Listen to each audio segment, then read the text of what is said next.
Halo guys, Assalamualaikum warahmatullahi wabarakatuh. Apa kabar kalian semua? Semoga kalian dalam keadaan baik-baik saja, sehat selalu, dan pastinya bahagia ya guys. Balik lagi sama gue Aldi di channel YouTube Aldi Ride. Dan seperti biasa guys, gue lagi nggak riding. Jadi kalau gue nggak riding ya kita bahas-bahas aja mengenai permotoran pastinya ya. Dan gue dapat dapat berita yang sangat mencengangkan. Jadi awalnya itu ada viewers channel YouTube gua gitu ya ngasih komen di video gua, katanya ada ZX25R yang mesinnya rusak. Jadi engine-nya itu salah satu pistonnya, stangnya ada yang patah ya, bisa dibilang itu engine crash lah guys. Jadi engine-nya rusak, dan ini mungkin satu-satunya kali ya ZX25R yang kena masalah itu. Dan uniknya ZX25R-nya itu bukan yang Indonesia tapi yang ada di Thailand sana. Tapi karena ya lo tahu sendiri kan, motor ZX25R kan ini motor yang sangat viral banget gitu ya pas peluncurannya. Bahkan yang ngantrinya udah pengen nunggu motor ini datang itu udah banyak banget. Jadi wow, ada yang rusak satu, dan rusaknya tuh bukan rusak kayak kalau kemarin kan ya cuma paling sprocket gitu ya, dan memang ada batas amannya, terus masalah suspensi lah atau kunci yang nggak bisa masuk lah, itu kan menurut gue masalah yang kecil banget lah. Nah tapi ini di engine guys, waduh, jadi mending kita bahas ke situ. Dan apalagi gue di konten-konten sebelumnya tuh ngebahas masalah knalpot gitu ya.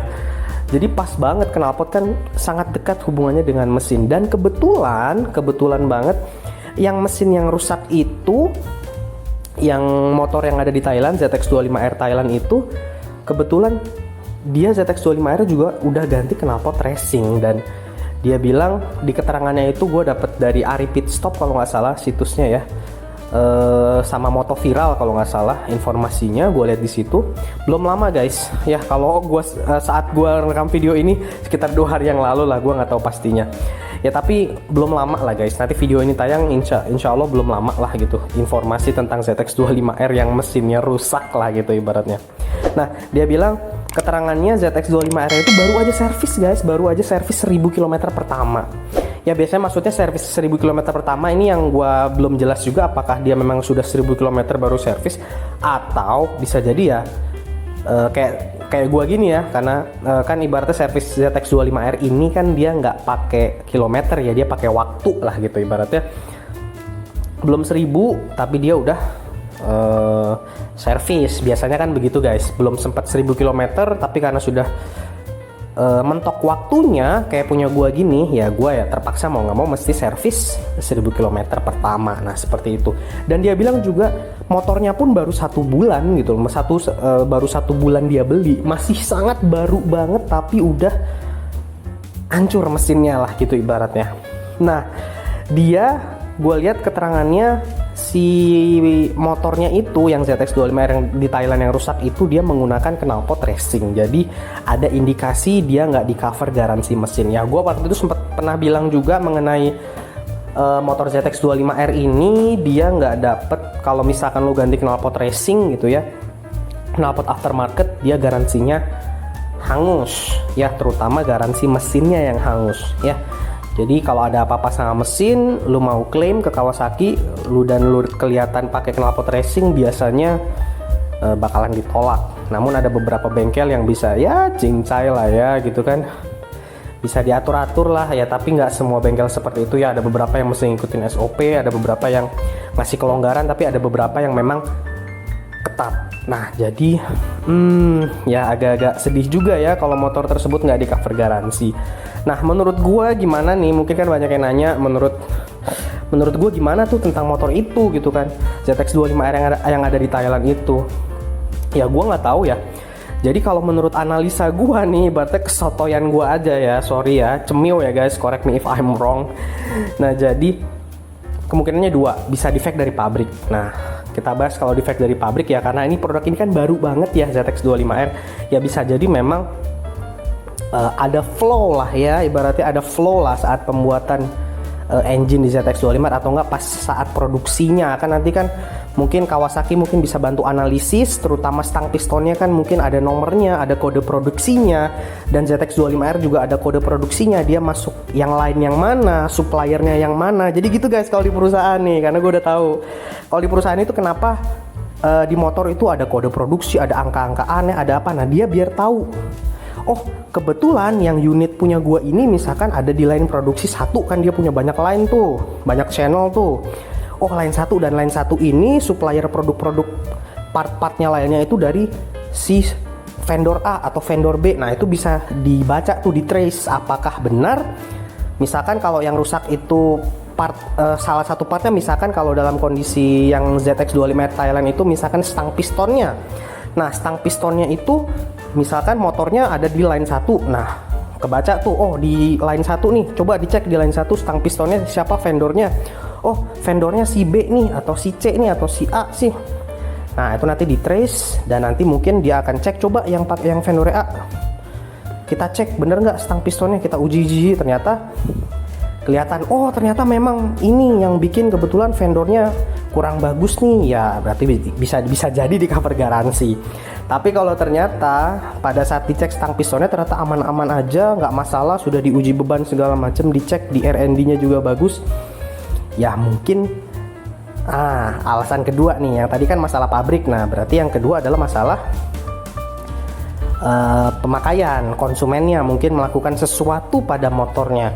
Nah kebetulan si pemilik ZX25R yang ada di Thailand itu yang rusak itu dia menggunakan knalpot racing ya, knalpot aftermarket ya. Gue nggak tahu, nggak dijelasin knalpotnya dia menggunakan apa gitu ya, gue nggak tahu juga ya. Tapi sebenarnya apa sih dampaknya kalau pakai knalpot racing gitu? Sebenarnya apa sih ngepeknya ke dalam mesin? Emang bisa sampai sefatal itukah gitu mengganti knalpot racing ya? Sebenarnya gue udah pernah bahas tuh tentang di video gue sebelumnya, jadi please kalau lo belum nonton monggo ditonton dulu tentang kenapa alasan gue belum ganti knalpot.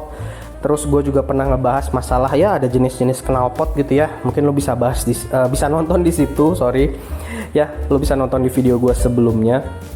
Sebenarnya kenapa sih gitu kan, emang knalpot itu ngefeknya apa sih gitu kan ya, pendahuluannya gue udah jelasin di sebelumnya. Nah tapi gini guys, knalpot standar itu ya, ibaratnya kan knalpot standar itu mesti harus menuruti beberapa regulasi ya. Pertama suara mesti nggak boleh terlalu bising lah ibaratnya gitu, terus mesti ikut regulasi emisinya mesti disesuaikan dengan kebijakan negara masing-masing ya. Kalau Indonesia kalau nggak salah masih Euro 3 ya, kalau di luar negeri mungkin sudah Euro 4 atau bahkan Euro 5 gitu ya.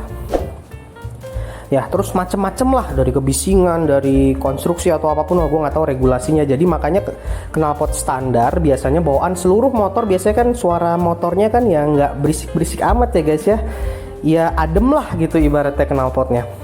Nah itu karena harus menuruti regulasi tersebut. Ya lo lihat aja, walaupun knalpot ZX25R ini pendek gitu kan, tapi dia sudah melewati catalytic converter yang ada di situ tuh ya, mungkin nggak kelihatan di sini ya. Terus harus masuk ke dalam silencer, dan silencer itu banyak ada chambernya. Nah itu gue jelasin lengkap di video gue sebelumnya.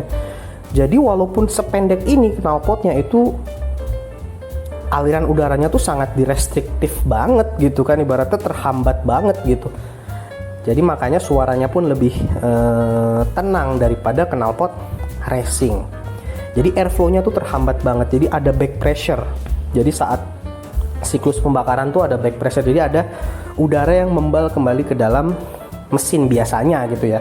Nah sekarang tiba-tiba lu ganti knalpot racing aftermarket full system gitulah ibaratnya, dari jadi catalytic converter lewat, nggak ada lagi dihalangi sama catalytic converter ya buat menyaring CO2 dan kawan-kawannya itulah ibaratnya gas-gas beracunnya. Terus muffler, wah pakai silencer yang ngeplong lah gitu ibaratnya kan, kayak SC Project, Austin Racing atau apapun itu ya, yang besar gitu kan, yang nggak ada ibaratnya nggak ada maze-nya lah gitu, langsung ngeplong banget ya. Dampaknya apa misalkan kalau ganti knalpot racing gitu ya? Pertama, satu, airflow jadi lebih bagus, terutama kalau airflow lebih bagus di RPM tinggi, ibaratnya buangan gasnya jadi semakin oke kan. Biasanya faktornya ya tenaganya otomatis biasanya naik ya, tenaganya naik ya, karena airflow-nya juga lebih plong, ngejos gitu kan, jadi pembuangannya lebih bagus. Nah tapi sebenarnya ada problem yang terjadi ya, saat lo ganti knalpot biasanya lo lupa ganti ECU kan, lo juga biasanya nggak men-tuning. Men-tune itu penting banget sih menurut gua. Jadi gini, jadi saat kalau knalpot standar kan airflow-nya jadi sedikit lebih lambat ya, karena terhambat sama katalitik dan muffler. Sedangkan lo kalau udah ganti knalpot racing ya dengan ECU yang sama nih, udaranya jadi semakin ngeplong, ya kan?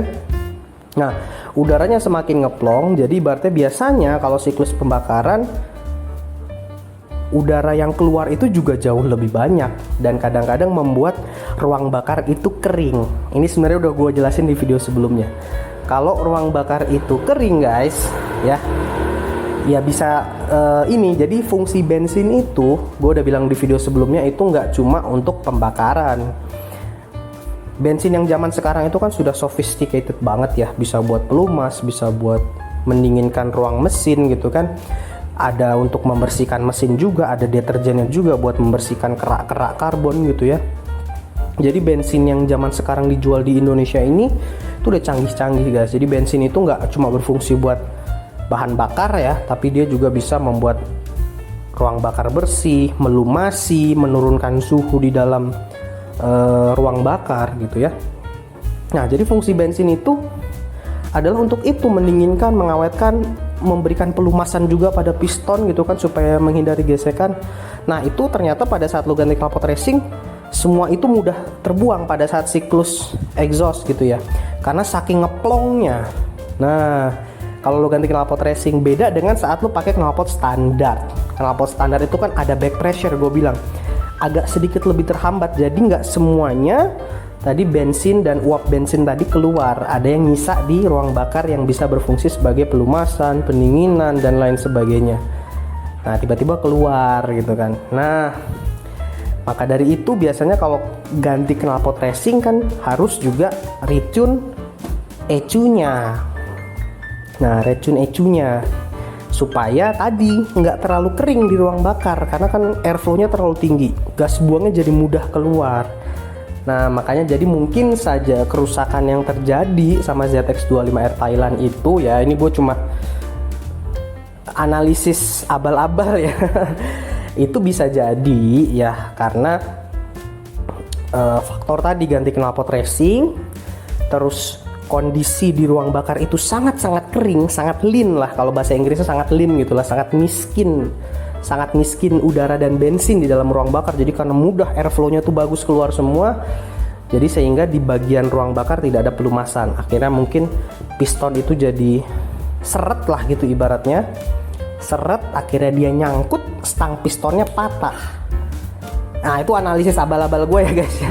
Jadi gue cuma sharing aja gitu ya. Gue bukan orang yang ngerti banget masalah motor dan permesinan dan engine dan kawan-kawan, tapi itu analisa gue. Jadi mungkin bisa jadi seperti itu ya. Jadi kan gue tadi udah bilang ada dua kemungkinan. Nah jadi gimana sebenarnya kalau ganti knalpot racing ya, mungkin banyak ada yang nanya ya. Menurut gue sih lo ganti knalpot racing ya ganti aja. Banyak kok knalpot racing yang sudah di riset terlebih dahulu, jadi jangan ngasal. Contoh kayak Akrapovic, Yoshimura, gua rasa itu dua brand yang sudah meriset. Jadi pada saat lo punya motor standar, lo ganti knalpot doang, nggak ganti ECU, dia masih aman ya. Nah tune yang paling menurut gua kan biasanya kalau lo suka nonton One Tree ya, One Tree Motorsport ya, Kobe ini kan selalu bilang kita retune bukan performa, bukan apa, tapi AFR-nya, target AFR. Jadi kalau dia bilang tuh, wah ganti knalpot dan sudah ditune dengan target AFR, itu maksudnya apa sih target AFR itu? Nah AFR itu air to fuel ratio. Jadi ditargetkan semua RPM dari RPM 0 sampai RPM limiter ya, itu air sama fuel ratio-nya tuh bagus ya, di angka yang wajar, di angka yang safe, di angka yang aman ya. Biasanya kalau di RPM tinggi itu amannya sih masih tetap di range 13 sampai 15 ya, 13:1 sampai 15:1 ya. Nah dijaga di situ, nah supaya di ruang bakar itu tidak miskin bensin, tidak juga terlalu kaya bensin. Nah, ibaratnya tidak terlalu lean dan tidak terlalu rich. Jadi tetap di titik efisien ya, di antara 13 sampai 15:1. Nah, di tune-nya tuh di situ guys, AFR, air to fuel ratio. Nah, makanya kalau non 13 itu dia biasanya kalau dia bilang di tune dengan target AFR itu maksudnya tuh di situ guys. Nah, supaya tetap di ruang bakar tetap aman ya, ibaratnya bensinnya bisa melumasi, bisa mendinginkan suhu yang ada di dalam ruang bakar ya. Ibaratnya gitulah penjelasan gue tentang perknalpotan dan tentang kasus ZX25R yang rusak tadi ya. Gue harap dengan penjelasan gue lo juga bisa lebih berhati-hati dalam memilih knalpot. Dan thank you banget gitu ya yang udah ibaratnya banyak dari gue juga banyak belajar dari kalian para viewers yang mengingetin gue, yang memberikan bang ada informasi ini, bang ada informasi itu. Gue sangat berterima kasih banget karena dengan itu gue juga bisa banyak belajar gitu, gue semakin pinter juga membahas motor gitu ya. Gue juga berterima kasih sama kalian. Jadi mungkin segitu aja penjelasan dari gue tentang kasus ZX25R yang rusak yang ada di Thailand itu. Semoga bermanfaat buat kalian semua. Thank you banget yang udah nonton. Jangan lupa untuk subscribe ke channel gue guys. Kalau memang merasa video gue bagus, bermanfaat, asik atau gimana pun juga, tolong di subscribe, di like, di share ke teman-teman semua. Jangan lupa klik tombol lonceng notifikasi biar lo tahu kapan gue bikin video baru selanjutnya guys. Oke guys, kalau gitu thank you banget yang udah nonton. See you next video. Wassalam.